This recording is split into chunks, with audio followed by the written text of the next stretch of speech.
Thank you so much for joining us this evening for the second iteration of the Angus Essentials webinar. For those of us who joined us last time, thank you so much for coming again. For people who are logging on for the first time, welcome. This webinar series is designed to more for an introduction into breeding registered cattle for those who are new to it, and also those who are new to cattle production at all. But there's also a few tips and tricks for those who are established members who might be just looking for a refresher. So the goal for this webinar is just to cover off on the touch points that you have with Angus Australia throughout your registered Angus journey. And so tonight is the subject tonight is the member services team. They are probably the people that you'll have the most contact with while being a member of Angus Australia, and they're phenomenal. So we're very lucky this evening. We have Bernard, also known as Barney, Tammy and Adam all online, and they're here to answer all of your questions. Do you guys want to say hello? Hello and good evening, everybody, and thank you for joining us. Looking forward to this, Jen. It'll be exciting, I think. Good. Good evening, everyone. Yeah, we're here to answer any questions, so shoot them through once we're done.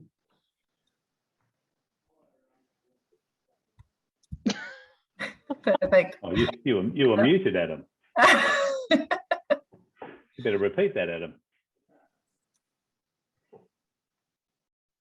Yeah, I was muted. Yeah, Yes, yeah, you were. exactly what they said is what I said. So, yep. Welcome everyone, and yeah, shoot some questions at us. Brilliant. And I should probably introduce myself as well. So my name is Jen. I'm the Northern Development Officer, of which my role is part extension. So you will have met Jake last webinar, and also part research. Anyway, so as I said tonight, we're touching base with the member services team, and they're going to take us through sort of the huge amount of touch points they have with members. So something to be aware of, this webinar is recorded. So if any of your colleagues or friends have missed out, it will be available on the Angus Australia YouTube channel, and the one from last month is there as well. For question asking, we will be pausing between segments for people to ask questions. So the best way to do that is pop your question in the chat, or raise your hand and I'll unmute you so you can ask the question yourself. So yes, please don't be afraid to ask questions, and we'll probably have a bit more of a robust discussion and question session at the end. So there's opportunity both throughout and towards the end as well. Something that's really valuable to our extension team is getting your feedback. So there will be a poll towards the end, and it would be so helpful. We value it so much, just getting a feel for what you find valuable and helpful. So if you wouldn't mind participating in that, we would be very grateful. So as I said, the Angus Essentials webinar is a series. And we're sort of tackling a few of the big topics that we get a lot of inquiry around. So June's, which is next month, is around the Trans-Angus cattle evaluation, Trans-Tasman Angus cattle evaluation analysis. And then in July, we're touching on DNA technology, sort of the when, who, how, what of it. And then later on in the year, we're going to be looking at the Angus Select, the online tools offered by Angus Australia. We're going to be picking up some tips and tricks from industry experts in AI, and then around sale preparation and how Angus Australia can help you there. So without further ado, we will kick off. So some of these sessions are pre-recorded, but as I said, Barney, Adam and Tammy are here to answer your questions, so don't hold back.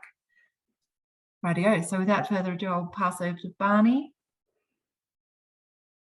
Okay, thank you, Jen. Yeah, so welcome aboard, guys. So basically, what we'll be running through this evening is, as Jen said, a pre-recorded session in relation to all those touch points that you will need to know about in relation to the member services team and registering animals and memberships and things like that. So yeah, please do feel free to ask questions.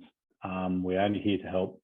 And why is this important? I suppose it's about to maintain the pedigree for accurate mating and planning records for existing members and for potentially new members as well. And obviously, I think the big one is because you love Angus and you have a desire to be part of the best breed in the world. So that's where our passion is. So we just hope that you'll be enjoying what you'll see. So I'll pass it over to Jen now to start the show. Thank you.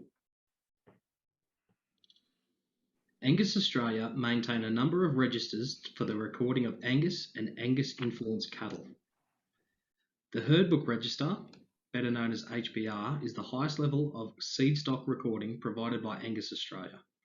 The Herd Book Register is provided for the registration of animals that are the progeny of sires and dams which are also recorded in the HBR. The HBR is the original herd book or stud register of Angus Australia and has the highest quality requirements of all the registers. It is a closed herd book, which means that the animals can only be registered in the HBR if both their parents are already enrolled in that register. No outside animals are eligible, and animals cannot be upgraded from other registers into the HBR unless their parents qualify. Strict regulations cover registration in the HBR. The Angus Performance Register, or better known as APR, is provided by the Angus Society of Australia to enable its members to record pedigree and performance information on their non-herd book straight-bred Angus cattle. Angus not eligible for the recording in the HBR, straight-bred refers to 7/8 Angus content or greater. Animals which show signs of developing the following are not eligible for entry into the APR.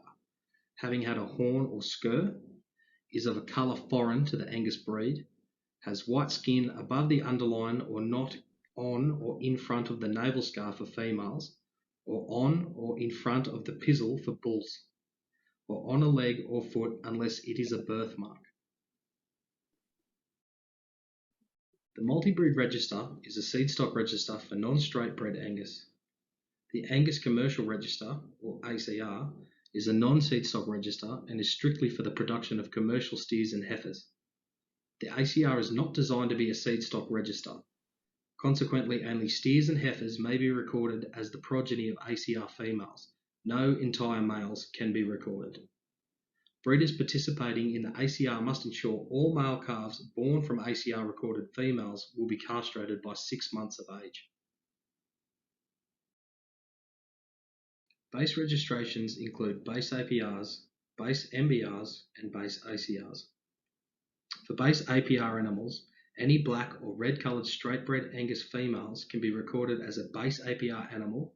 Any straight-bred Angus bulls sired by either an HBR or APR registered sire can be recorded as a base APR animal with a sire verification. For base MBR animals, any non-straight-bred female can be registered as a base MBR. There is no facility to include dam idents of base MBR animals. Sires can be included as long as they are registered sires and meet the requirements of the regulations. For base ACR animals, any straight-bred Angus females can be recorded as a base ACR. There is no facility to include the dam idents of a base ACR animal. Sires can be included as long as they are registered sires.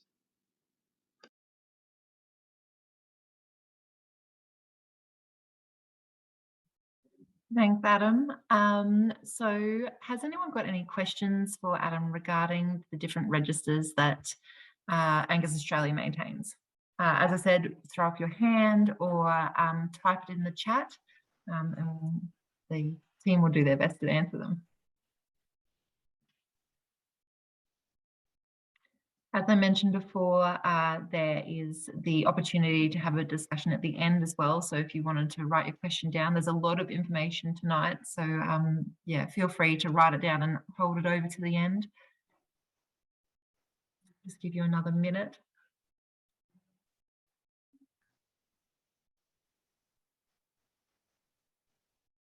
Very good. Righto, well, thank you very much for that, Adam. We're going to move on now. Sarah is going to give us a brief update around the permanent ID required by the Angus Society. So I'll pass over to Sarah. All animals recorded in the Herd Book Register Animal Performance Register, or the Multi-Breed Register must have an approved National Livestock Identification System tag applied in the right year. The NLIS or RFID tag must be recorded with our society before the animal reaches 12 months of age. If an NLIS tag needs replacing, please notify the society of the new number within 30 days of the application of a new tag. Records of NLIS will be checked upon the transfer of any registered animal into new ownership. Angus Australia offers members the opportunity to purchase exclusive tags for both registered animals and for our Angus Verified program. These tags and any of your own personal management tags are not recognised as permanent identification by the Society. However, they may be helpful to your own record keeping and management practices. An order form can be requested from Angus Australia where you complete it and take to your preferred real store and order there. AllFlex does offer different packages as such on the screen, where you are able to order tags, NLIS tags, and tissue sampling units depending on your needs. Thanks very much, Sarah. Does anyone have any questions around the ID required by Angus Australia at this stage?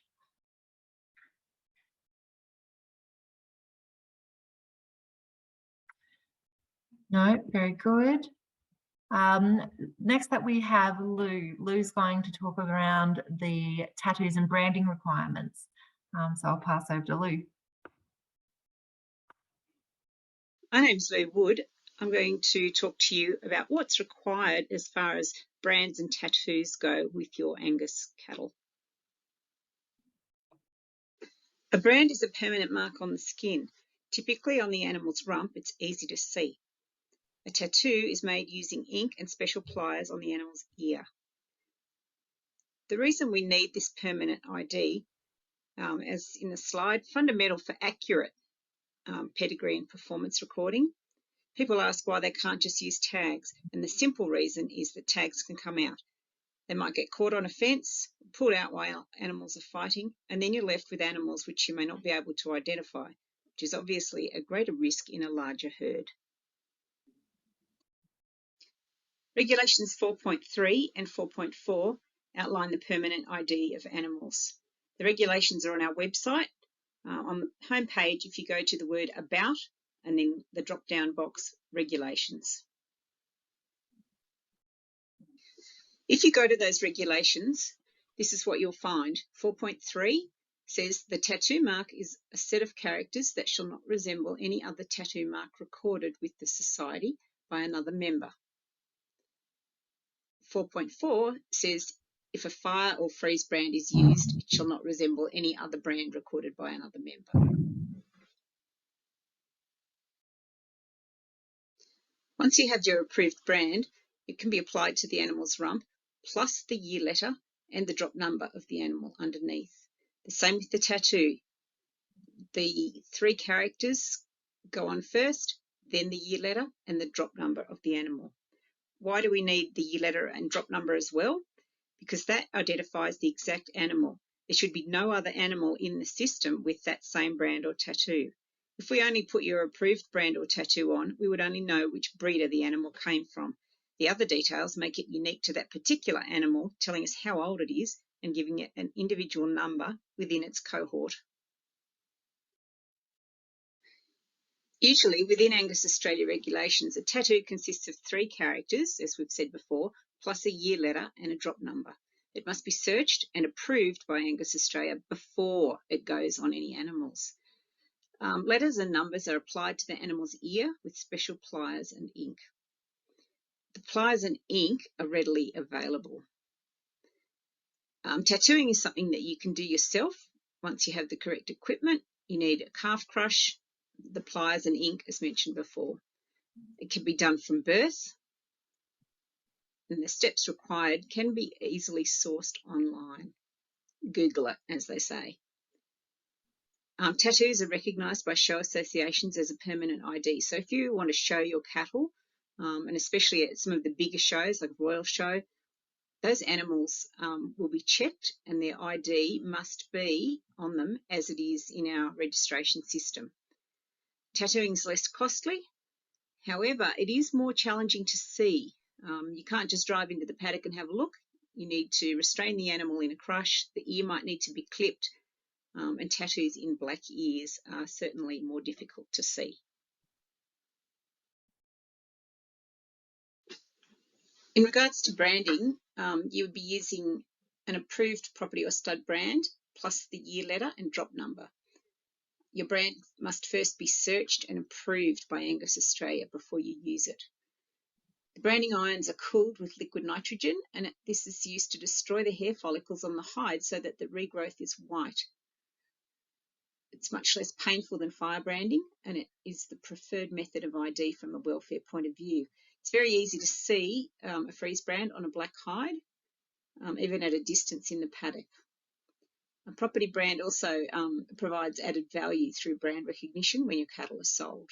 It is slower than tattooing, and most people use a contractor who would come to your property and bring the required equipment, except for your own approved brand, which you would have there. So in a nutshell, 3 things to remember. You need either an approved brand or tattoo. There are rules about the brands and tattoos in the Angus Australia regulations, which you need to abide by. And the brand or tattoo, when applied to each animal, must be accompanied by a year letter and a drop number.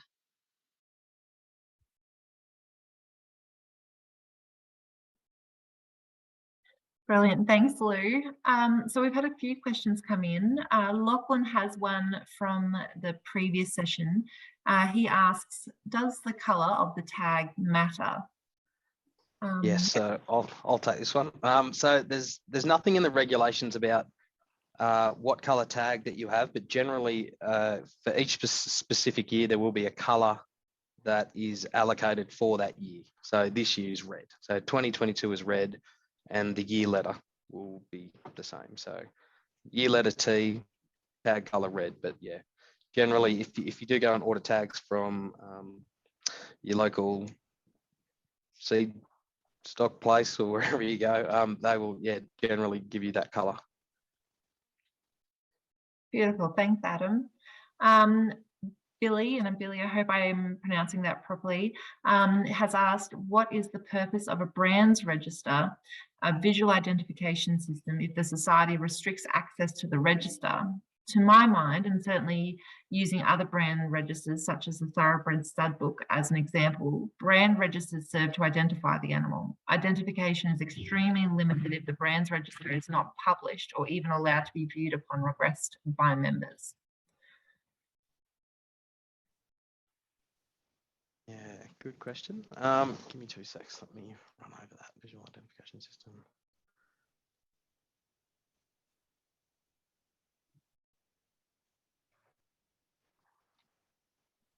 Yeah, it might be more of a TEM question. Yeah, I guess so.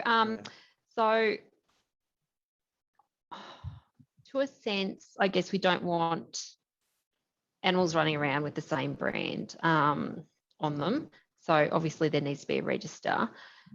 Having it published, I guess that's another, we're coming back to How to register your privacy. We're going to go through. Sorry. No, sorry, Tam, I'm trying to, sorry, continue. Oh, are we on? Sorry. Yeah, you are. Still so. good. Yeah. Yep. Okay. So I guess the thing with having them show up is they will show up on the Angus webpage if people want their details to be seen. So that's a privacy issue, obviously. So we don't technically hide them, but there isn't a list, I guess, of brands that people are currently using. You'd have to look up each individual stud to see what their brand is, or if you could identify a brand, go that way to look at them. I hope that sort of answers the question. Thanks, Tammy. Harrison has asked, what happens if you have got, for example, R180 makes 4? Is that okay? I'm assuming that, Harrison, you're referring to the number of characters on a tattoo. Is that what you're referring to? Yes, perfect. Yeah, so it's there's no limit to how long the society ident is of the animal. So if you've got 2,000 animals in your herd and you want to register 2,000 animals for that year, it can go up to 2,000, 3,000, 4,000. Yeah, it doesn't really matter how many are in the ident. Beautiful. And George has asked, can Angus Australia assist with the design of a freeze brand design? So our membership coordinator, Lou, so she deals with all of the freeze brand and the branding of our animals, so she can definitely coordinate with a member just to make sure that your freeze brand or just your brand in general doesn't conflict with another stud's brand. So in that sense, yeah, definitely we can certainly assist in that area. We have a few questions in around the use on commercial animals. So Anna has asked, do you have to brand or tattoo all stud cattle, or is this a choice? And what about commercial mobs? And Justin has sort of expanded on that and said, can you use your stud brand on commercial cattle? So sort of two parts. So I guess it matters on what you choose your form of identification to be. So if you choose to brand and that's what you've got in your against your membership, yes, you do need to brand your cattle or tattoo. So that's the two permanent forms of identification that you can choose from, other than the NLIs being mandatory. So that's that part. And regarding your commercial cattle, I can't see why you couldn't use the brand on them as well. If it's a registered brand as well, there shouldn't be a problem. Very good. Billy, I'm so sorry. The question you asked around why brands aren't readily available to members to view on the website, like why isn't there in a publicly available register? That's more of a policy conversation, and definitely something that we can take back to the office if that's a concern that you have. Sorry, just to tidy that one up. Lachlan has asked, looking at Angus EBVs, is it important when selecting either size or dams for their parents to be verified and registered? If you wish to record calves from those animals to be registered, very important. Obviously, you could start out as base animals, whether it be ACR, Mdr, Apr, to get the start, and then you could go forward from there. Parent verification, I guess, is another section to it. The way the market's driving, a lot of people are wary if they purchase animals that haven't been verified either to the sire or both parents. So that's a total decision that you should make when purchasing animals. There's nothing mandatory about having any animals parent verified before they're sold or registered. Brilliant. I guess I have a question of my own. Is the Angus brand registry and the New South Wales brand registry one and the same, Tammy? Jen, it's very furry, I suppose. I guess you need to check with New South Wales DPI or whoever holds the brands to see if the brand you're thinking about is available, and then to check with us as well. We don't keep a register, I guess, open of what they have as well. I guess going back, there would be some studs from years and years ago that everything will line up, but now there could be some that they've been approved by, say, DPI, and then someone else from WA has come in and registered that brand with us. So there could be a conflict there, definitely. Oh, that's very interesting. Yeah. Does anyone, oh, Lachlan has a question. With Angus fertility, what is the average number of calves per year per cow? I'm out. Sorry. I imagine, Lachlan, that it'll be pretty close to 1. Yeah. Obviously, there's a fairly high incidence of twins in Angus herds across the country, but it would be pretty close to 1. I hope that answers your question. Katie has a question. What age is tattooing / freeze branding advised? Should calves have a DNA sample collected at the same time? Okay, DNA sampling, yes, I would do it. When you're doing that, it could save a lot of eggs later in case that animal dies for some reason and you haven't collected. So it's a very good idea to do it when you are marking or doing some sort of management with your animals. In regards to marking your animals, there is a regulation. Sorry, guys, just flip through.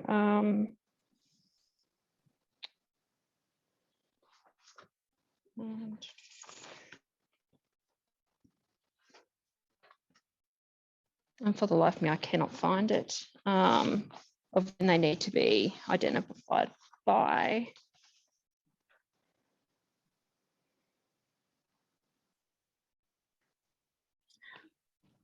While Tammy's finding that, Yeah. in terms of collecting DNA samples, it depends when, and particularly if you're going to be submitting that DNA sample to be evaluated through the Trans-Tasman cattle evaluation. It's sort of the earlier the better if you're wanting genomic data in, because by incorporating, because genomics is an entirely new data source for information on an animal's performance to be drawn from, it does cause changes. And so if you're planning to breed from that animal, sort of the earlier the better.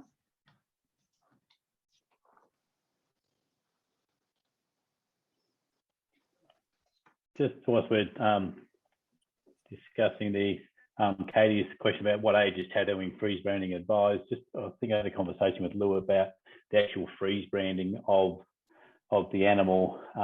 Probably not too early, because if you could well imagine a tattoo as that animal does grow into its full entirety, that there could be some slight distortion within that freeze branding. So just something to be mindful of. But as far as when you should be able to do that, that's probably a good decision for the owners of those animals.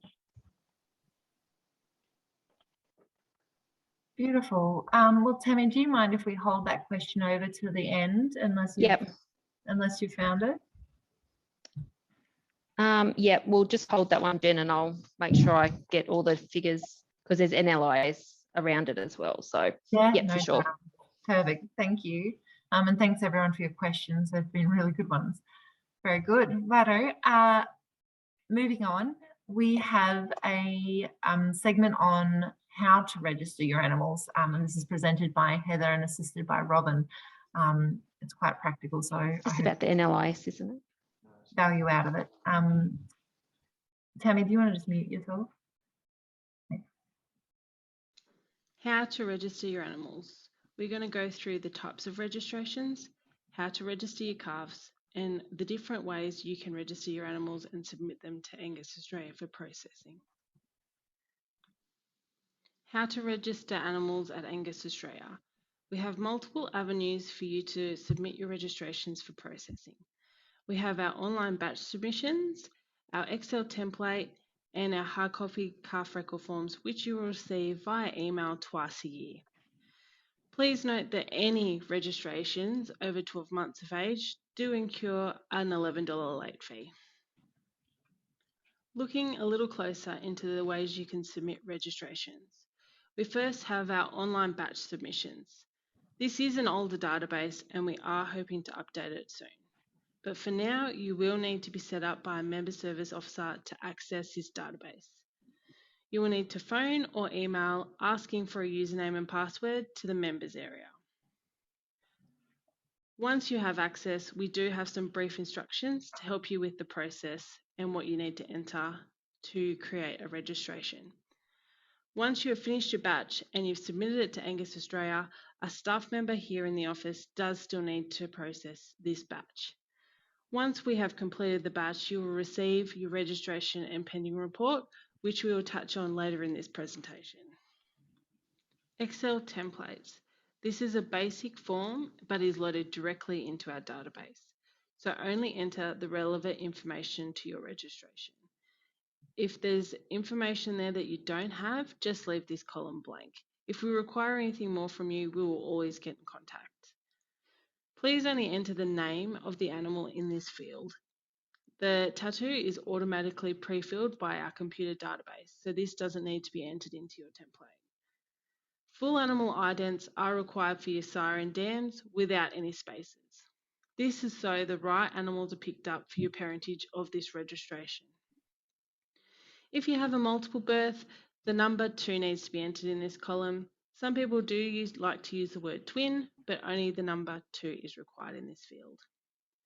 The registration level can be left blank. Our computer database does calculate this off the registration level of the sire and the dam. Hard copy calf recording forms. Hard copy calf recording forms are emailed out to members twice a year. This is based on your inventory. So if you only have one inventory a year, you will only receive one calf record form a year. Dams are also automatically pre-filled based on what we receive back from your inventory before you receive these forms. The examples below are blank forms. We do have these available for those members who do like to write their registrations. The fields are extremely small on this form, so it's important to be clear with your writing so we can accurately enter your information. It's also extremely important to double check the reports that we send you after we have processed your registrations. We are human and we do make mistakes, so if you can catch them after registration, that's the best time for these things to be fixed. Base animals can also be registered. The reasons why you might base APR register an animal. You don't know the sire of the dam, you can't get the required DNA for a fully registered animal, or you're using a commercial animal. There are different requirements for both males and females for base APR. Males must have a sire and will be required to be sire verified before the animal can be fully registered as a base APR animal. Females can be registered without parentage or one or the other parent. They cannot have both. Please also note that there is a base APR registration fee when these are processed. How to return your registrations. There are 2 ways you can send your registrations to us for processing. The first is via email. You can email your registrations to regos@angusaustralia.com.au. The second is via the post. You can post them to Angus Australia, 86 Glen Innes Road, Armidale, New South Wales 2350. Please allow yourself plenty of time when sending in your registrations. We do have a 3-day turnaround to get your work completed, but always allow yourself extra time just in case things need to be changed after registration.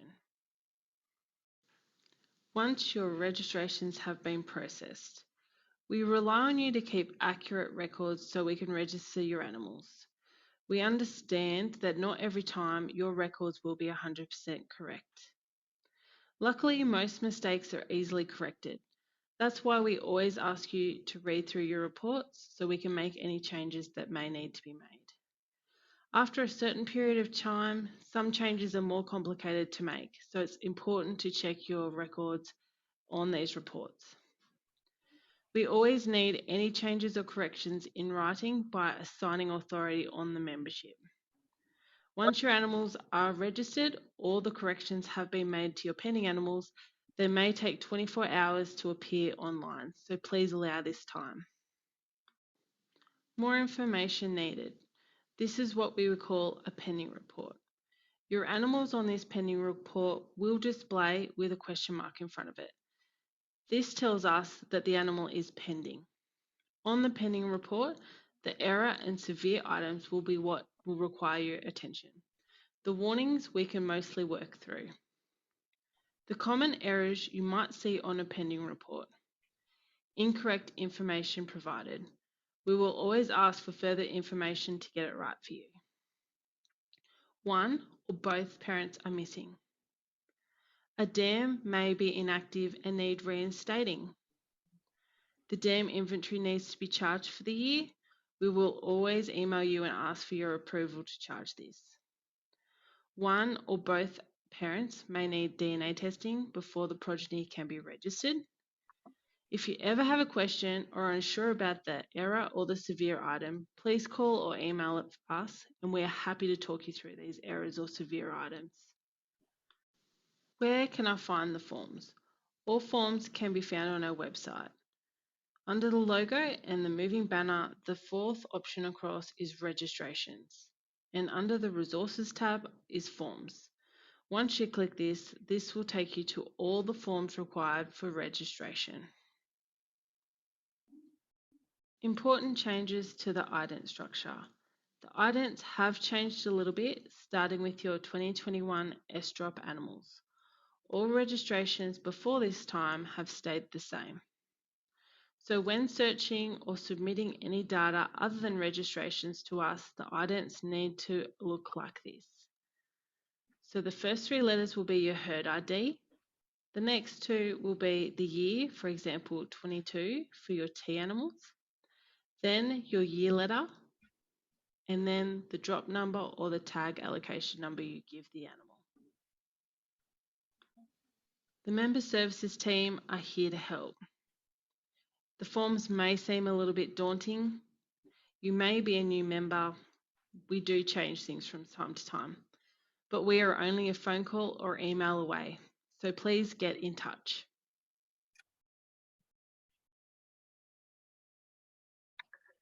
Beautiful. Thank you so much, Heather.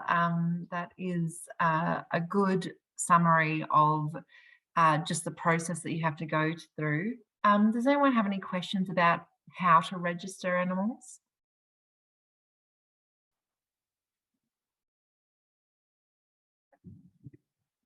While you're typing some in, just to touch back on the public availability of the brand registry conversation that we were having before, Billy has just added some remarks around that it would be useful to look up a brand image, not only for identity security, but for personal interest and to further the interest of the breed. For example, if you see an animal in the paddock that is well bred, it would be useful to be able to look up the stud it belongs to, and it shouldn't be a breach of privacy, as it only identifies the already public trading details of the stud.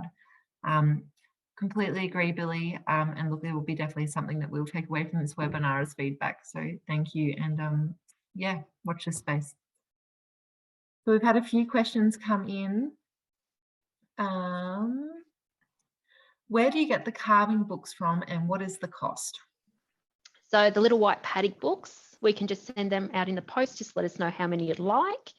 If you'd like calf record forms, as Heather had shown a picture of, they are available online under registrations, how to register your calves and forms. Otherwise, give us a call. We can print some out and put them in the post if you need to as well. Beauty. Thanks, Tammy. Has asked, how do you register multiple sires? Multi-sires. Okay, so we would need a list of the bulls in each group. So if you would identify them as group 1, group 2, group 3.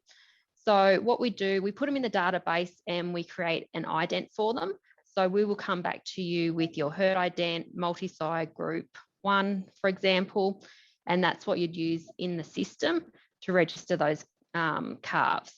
So those calves will go up as pending animals until the DNA has come back and we can identify the actual sire of each calf. Perfect. I hope that answers your question. Oh, Robin has also added to this by saying, how do you register recipient calves? Okay, so ET calves, you can do them on the same sort of setup in Excel or a manual calf registration form. There's an extra box which has the recip details. So we register the recips for you. All that we need to know about the actual recip dams is an ident. So that would be your herd ident, ABC. She's got a purple tag, so we'll call her purple 1. That can be her ident. We just need to know what year she was born and her breed code. So those recip dams go up as very basic information. And then once we put your data in for your ET calf, that recip is added in as well. So pretty easy. Yeah, as I said, there's available, like to add that detail in can be on the Excel spreadsheet or a paper-based form as well. Beautiful. Lachlan has asked, what is the registration cost per cow? Okay, so we work on a female inventory basis to keep the females active per year. We start to charge once they turn 2. So for herd book, APR and Mdr females, they're $24.20 per animal per year. Therefore, you can record a calf from those females. There is a slide in the scale once you get over 100 females to 200, etc., etc. And then you've got the ACR, which they are a little bit cheaper than the other ones. They are $12.10 per female per year. Perfect. Thanks, Tammy. Yep. Bonnie has asked, if I've got a calf that has a registered sire but an unregistered dam, would that calf be able to be registered in the APR? Yes, you could, if you can. So the APR register, they need to be 7/8 pure Angus. So if you're happy to say that they are 7/8 pure Angus, we could register the dam with just her tag details and the year she was born. Obviously, if you know more information, we can add that in, her date of birth or her sire or her dam, if they were to be registered, for instance. So then once you've got your dam on the database as a base APR, all her progeny will be registered as APR animals. Perfect. Justin has asked, how do you register AI calves? Do you need to get the DNA tested to prove that they are by that particular bull? No, we don't ask any DNA testing before we register calves. AI sires, the only testing that comes around those guys is if they were born pre-18, they need to have a DNA profile on the database. If they were born after 18, there has been a change in regulation. So they would need a genomic profile, and they would also need the 9 genetic conditions that we monitor to be tested before they can become AI sires. Brilliant. Justin, I hope that answers your question. Does anyone have any others before we move on?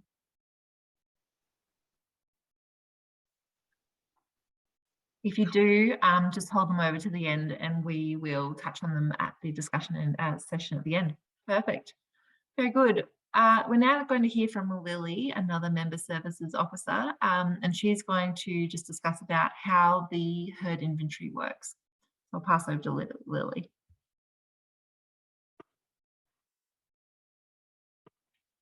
Hello everyone, my name is Lily and I am a Member Services Officer here at Angus Australia. Thank you for joining me. I'm going to go through the female herd inventory. The female herd inventory is an important part of the recording process for members. All active females to age 2 years and over will be on a member's female inventory list. When females are 2 years of age, they are added to the inventory. Their season is determined by their season of birth, meaning if a female is born in autumn, her inventory will be autumn. If she is born in spring, her inventory will be spring. Your females will need to be active and have their inventory paid in order to register your calves. Angus Australia works on a split inventory system. This means that your autumn inventory is from the 1st of January to the 31st of June. Your spring inventory is from the 1st of July to the 31st of December. Your season codes for autumn are A, and your season code for spring is S. The female inventory lists of each season are sent out to members every year. Members can use the list to fate off females using the correct disposal or fate codes and correct disposal dates. Members can add females to their list and also change the season of females on the list depending on when they are expected to calve. Once members complete the list, they need to be either emailed or posted back to Angus Australia by the stated due date. Please remember to sign and date your list. We have an example of your female inventory list here. It will have your herd ident, prefix, the year, and the season group, which is either autumn or spring. If you have any further questions or need help filling out your list, please don't hesitate to call the member services. Here are the fate codes used by Angus Australia for your inventory list. A, cast for age. B, sold surplus breeding females. C, calving incident. D, disease. E, eye pigments. F, not in calf. G, genetic condition. H, horns. J, cull unjoined. K, coat type. M, missing assumed dead. P, poor performance, milk or condition. Q, appearance true to type. R, reproduction abnormality. S, structural problem. T, poor temperament. U, udder or teat problem. B, poor EBVs. W, calved but failed to rear calf to weaning. X, susceptible to parasites. Y, died unknown cause. Z, died accident. 5, culled or inactive. And 6, reinstate. All of these fate codes make your females inactive if you do decide to use them. Please do take care in removing a female from your inventory using these fate codes, as a fee will apply if you wish to reinstate the animal at a later date.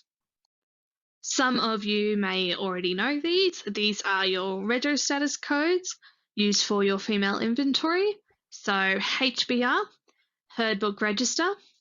RAR, Red Angus Register.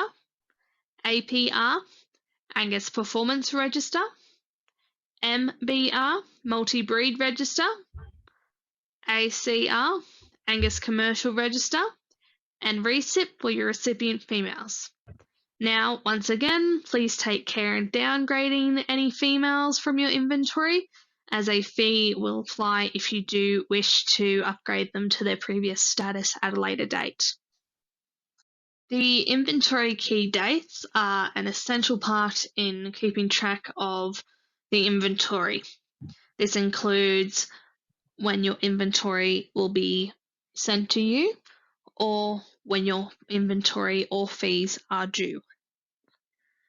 The inventory key dates are available online and are posted at the beginning of the year to members as a fridge magnet. Inventory fees are invoiced from the completed list supplied by members to Angus Australia. These are the key dates for the female herd inventory. Mid-January, the autumn inventory list will be emailed to breeders for all females flagged as autumn females. Mid-March, the female inventory list for autumn females is due back to Angus Australia with any changes or updates. Late March, members will be invoiced for all active autumn females that will be calving. Early April, calf record forms will be emailed to those herds whose females will calve in autumn. Mid-May, the spring inventory list will be emailed to breeders for all females flagged as spring females. Late May, inventory fees for autumn calving females are due. Late inventory fees will be charged for breeders who have not paid their autumn inventory invoice. Mid-July, female inventory list for spring is due back to Angus Australia with any updates or changes. Late July, members will be invoiced for all active spring females that will be calving. Early August, calf record forms will be emailed to those herds whose females will calve in spring. Late September, the inventory fees for spring calving females are due. Late inventory fees will be charged for breeders who have not paid their spring inventory invoice. The annual herd inventory fees can be found on the Angus Australia website in the fee schedule. If any members have any queries about these fees, please send us at Member Services an email or even give us a call. You can download a copy of these fees from the Angus Australia website under the fee schedule. The female herd inventory can be found in the Angus Australia regulations under the 5th point herd inventory. If any members have any queries or questions, you can always contact us at the Member Services. If you would like a copy of these regulations or would like to read them, they are available to you on the Angus Australia website under the Angus Australia regulations. Thank you for joining me. If you have any further queries about the female herd inventory, please don't hesitate to email or call us in the Member Services. Thank you. Thanks very much, Lily.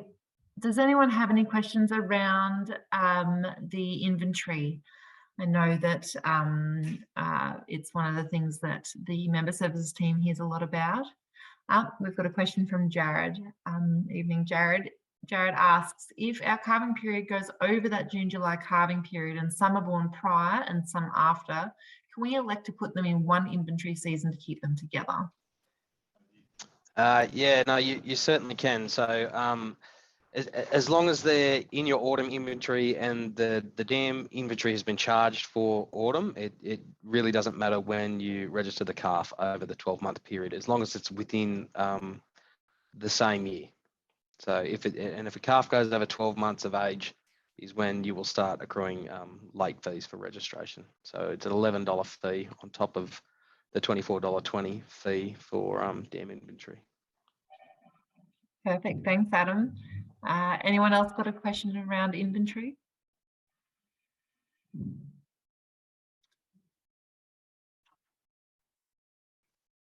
Righto. We're on to our last session now, guys. We'll pass back to Barney and he will just go through the ins and outs of transferring animals. Thanks, Barney. Hello, my name's Bernard Beattie, Member Services Manager for Angus Australia. I'm here to talk about transferring animals, how to do this and the Society's requirements. In transferring animals, there are regulations that you need to consider. We refer you to our Angus Australia Regulations 12, Transfers. Under the Angus Australia Regulations 12, Transfers, with the exception of 12.9, application for the transfer of the recorded ownership of an animal must be submitted by an authorised signatory of the current owner, the transferor, in a format approved by the Society. Regulation 12.10 is important. Prior to the transfer, at least 2 forms of permanent identification must be applied, as specified in Regulation 6.32 to 6.36. Basically, what you need to make sure is that your animal that you are wanting to transfer does have that permanent identification on that transfer. We do need to make sure that the NLIS identification is recorded for that animal prior to that transfer. The other identification is as per your membership requirement. Either it's the freeze brand or a tattoo. But as you know, the most important part of any transfer of an animal to another owner or another PIC is that NLIS identification or the RFID. There are a number of formats that are approved by Angus Australia. This form that you're looking at the moment is in PDF. It is located on our website for easy access under our registrations, resources and forms area. This form can be typed into or you can print off and handwrite in your information. Another way you can send through your information to transfer an animal is via this Excel spreadsheet. For those of you that are happy working with Excel spreadsheets, this is the document for you. As you can see, the headers are self-explanatory and with all the information that is required. It is located once again in our forms section under the registrations and resources area of our website. The final format that is approved by Angus Australia is via email or in writing via post. The important information you do need to send us is your herd identification, the full animal identification, the transfer date, and the new owner's full details. If that new owner is an existing Angus Australia member, please include their herd identification so we can register that animal within their herd. If you don't have that identification, a full name and address is required so we can transfer that animal into their ownership. Transferring animals, you need to be mindful of any fees that may be payable on those transfers. The good news is that males do not incur any fees to transfer. With females, the current fee schedule is $22 a head. And if that female has a calf at foot that is under the 8 months of age, then there'll be no fees for that calf. And obviously the animal must be fully registered. Females that are inactive due to a herd inventory fee not being paid can be transferred. However, they will remain inactive until that fee is paid. Fees are automatically charged to the original owner unless otherwise specified. And our regulations under 12.4 state that the transfers between family members or owned by the same organisation do not incur any fee. Finally, there are some regulations that you do need to consider when transferring animals. Fees will be charged to the owner unless otherwise advised. Where an animal is a subject of a lease agreement, a transfer application and any applicable fees must be submitted by the owner in favour of the person leasing the animal. This has to be in writing. At the expiration of that lease, the animal shall be transferred back to the owner without fee. Inactive females will incur a reinstatement fee. Where animals are advertised for sale as being registered with Angus Australia, the new owner may apply to transfer that animal at the level of the advertised registration level. In this case, the animal's identification must be either verified by DNA parent verification or the animal's permanent identification must be verified by another full member, the applicable transfer fees paid, and the animal must be eligible for registration at the advertised level prior to the transfer proceeding. The transferor or the current owner will be advised of the Society's intention to process the transfer and will be given 30 days to advise the Society of any reason why such transfer should not proceed. Thanks again for that, Barney. Does anyone have any questions for Barney? I've got one that has just come in from Billy. What are the reinstatement fees, please? So the reinstatement fee is the same price as the dam inventory fee, so it's $24.20. So just be mindful when fading off your animals that the following year, if you are intending on using them, you will incur a $24.20 fee for reinstatement and an additional $24.20 for the dam inventory. Beautiful. Any other questions? One thing I would like to add, Jen, for transfers is if you're unsure of the herd ident of the person that you're transferring the animals to, just provide as much information as what you have, just so it's a lot easier for us to track them down in case they are a member. If they are a full member, the more information that we have, the more chance there is that we're going to find them on the system. That's if you're unsure of their own herd ID, and just be mindful to specify who's paying for the transfer. Good point. Thanks, Adam. There's all the questions are coming in on this one.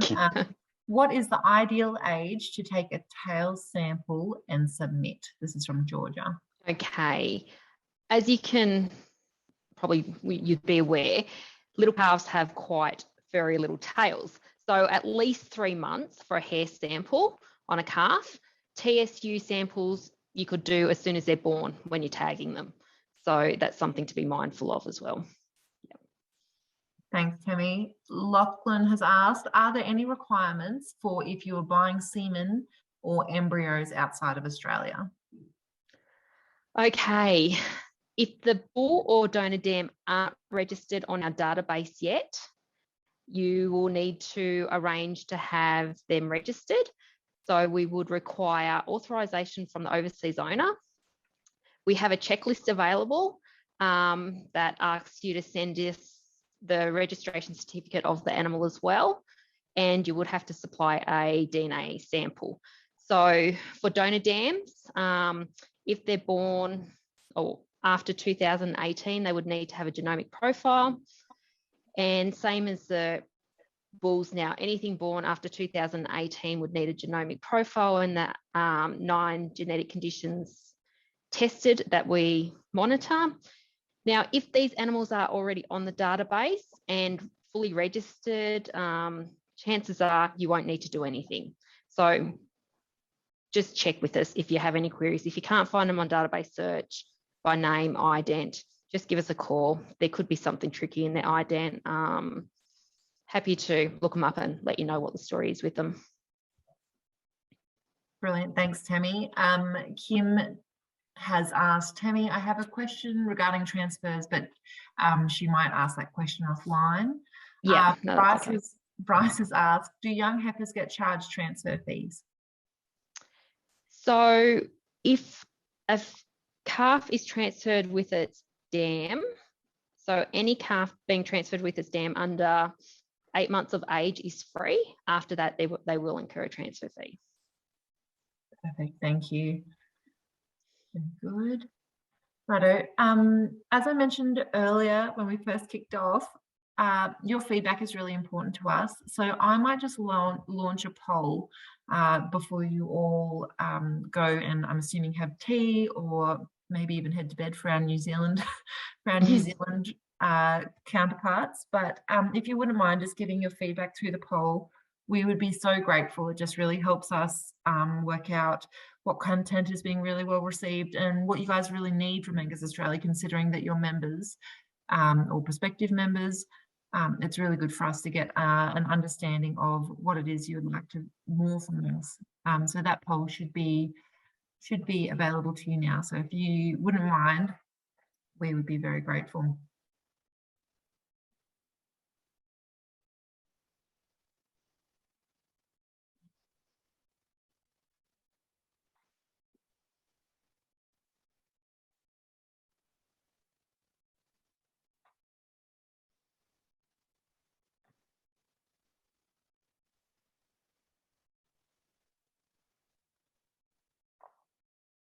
While you're getting that in, please feel free, as I said, to keep asking questions.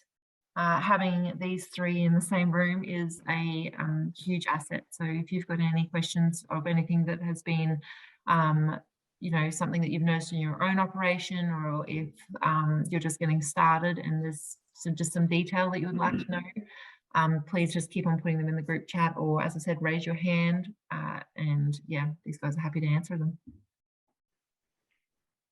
We certainly are. Thanks, Jen.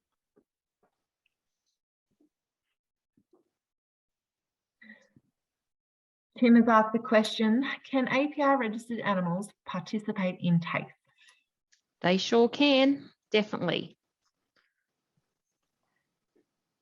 I'm sure you guys see it much more than I do, but a lot of people starting out from commercial herds wanting to get into breeding registered animals that have particularly genetic evaluation done on them, Tammy. That's sort of, yep.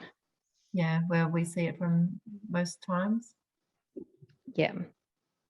The only ones animals that will not get individual EBVs will be Embryos that are either 1% or that are less than, let's start again, that are either 1% or greater Angus or 100% Murray Grey. So there's been a huge shift in the way that the taste analysis is being conducted, and it's giving APRs a lot more data now. Yeah. Bryce has a question. Bryce has asked, can you register black Baldy calves, e.g. Hereford Dam, Angus sire? What register type and would they get EBVs? Okay, so they would go in the MBRs. So we could register the Herefords as base Mdrs, so no pedigree details, and then you put them over the black bull and then they become just Mdr calves. And yeah, they will create figures over time. Like the more data you put in, the better information you'll get back out.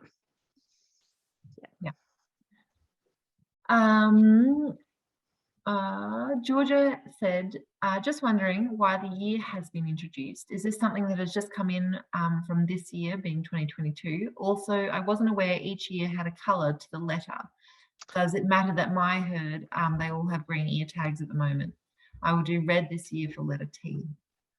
Okay, you want to go? Yeah, I'll take this one. So yeah, righto.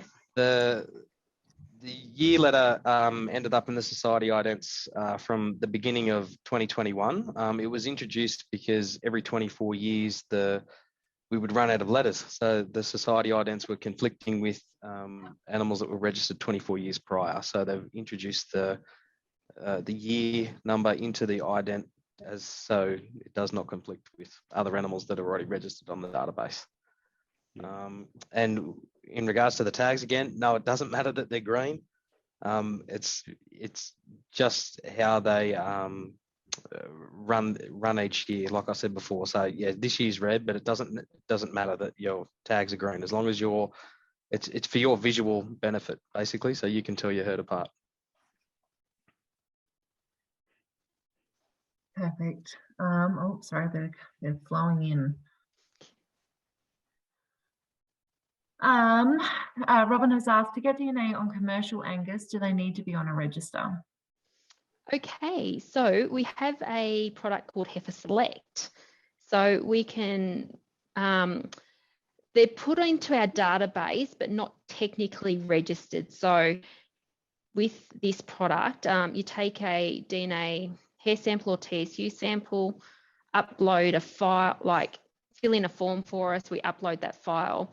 So they're not registered, but they go through our system in the Heifer Select EBV run, and that creates figures. So there is a product that we do have for the commercial heifers, and we've also got a steer one as well in this space.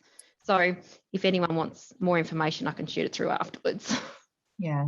I might add to that, Tammy, Yeah. the commercial genomic products Yeah. are being developed at the moment so that commercial animals can leverage the performance of animals that they're quite closely related to in the Angus Australia reference population. So the reference population is made up of really highly recorded animals out of the Angus side benchmarking program. So they have absolutely everything recorded on them over their life cycle.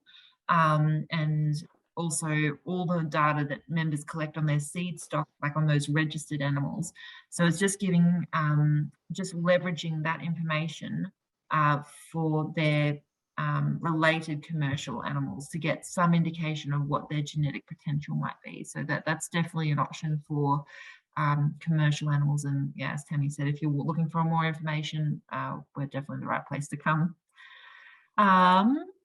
Lachlan has asked, are there any specific days available to talk to other Angus cattle producers about their breeding, or do you have to see them privately? Are there any specific categories recommended for producing quality cattle, for quality Angus cattle? Do you want to take that one, Jen? Yeah, I think that's a Jen answer. Yeah. So Lachlan, it's probably, there's definitely field days. Beef weeks are particularly interesting in that matter. So the likes of the Stock and Land Beef Week and the Land Beef Week that you see, and I'm pretty sure Queensland has one, the Country Life Beef Week, where studs sort of open and have field days. You'll find that studs often have progeny walks and that sort of thing. It's just about identifying those that are, whose genetics you're interested in, and getting on their email list, really. And there's also days that Angus Australia host, such as, like, there's a walkthrough of the ASBP, the Angus side benchmarking program progeny. It's an open day that we have. So there's a real mix. Honestly, the amount of people out there who have just the most amazing knowledge. If you're young and starting out, there's plenty of opportunity. It's just, I just identify the people who are of interest to you and have a chat to them. I don't completely understand your question around, are there any specific categories recommended for producing quality Angus cattle? From a extension officer perspective, it's all about identifying your breeding objectives. So what are you wanting to achieve? What's the article you want to produce? And particularly, what are your clients looking for? Like if you're producing stud animals to be sold into commercial operations, just looking at, you know, what are their profit drivers? What are they looking for? What their target market is, like is performance in a feedlot important to them? Are they grass finishing? That probably doesn't answer your question, but it's just around identifying the things that are really important to your operation and to your clients and to your area, and then utilizing technology that's available to you, such as EBVs, to pursue those to the best of your ability. Yeah, sorry, I hope that answers your question, Lachlan. Bryce has asked, can APR ever be upgraded to HBR, sorry. I'm going to take the hard line on this one. No, sorry, not at this stage. There's been chatter about it, but at the moment, unless it's herd book, it can't be upgraded from any other register at the moment. Yep. Justin has asked, do you still have to transfer an HBR bull to the new owner when being used over crossbred cows? I know you still have to transfer the NILS tag, but do you have to transfer the bull Regio? Totally up to you, I suppose.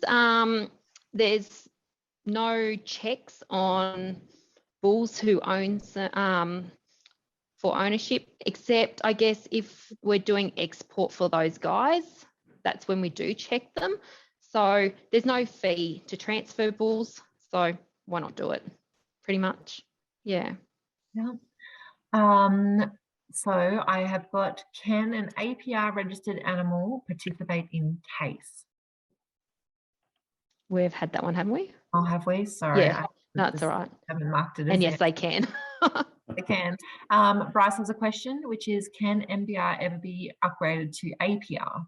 They sure can, as long as they get to the 7/8 pure percentage, which is 87.5% Angus, then we can upgrade them. Obviously, there's a little fee involved, but yes, it's a possibility once they get to that stage. Yep. Perfect. Thanks. Well, we seem to have gotten to the bottom of the questions for now.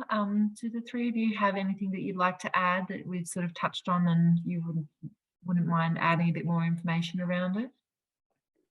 Well, I suppose from the member services team, it really is about, we are here to help our members and new members as well. So all these questions tonight were fantastic. So please, keep them coming. I'm sure there's going to be a lot more information that we can provide you offline where we can. Look at our website, but just, as I say, the member service team are here to help. That's what they're there for. So as you can see, Tammy and Adam have a wealth of knowledge, as do the rest of the team, and Jen yourself as well. So just ask. That's probably the perfect note to end on, Barney. As Barney has so eloquently said, we're here, your members, and we're here to service you. So if there's anything that we can do, please just reach out. And thanks for a great night, guys. It's fabulous having so many questions and such great attendance. And I apologise for the technical difficulties. We're so grateful that you hung in there with us. So no, it's been great having you online. And yes, keep in mind that this is a series and there's some pretty hot topics coming up. And yeah, we look forward to seeing you then. Thank you so much.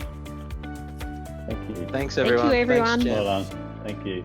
Take care. Thanks.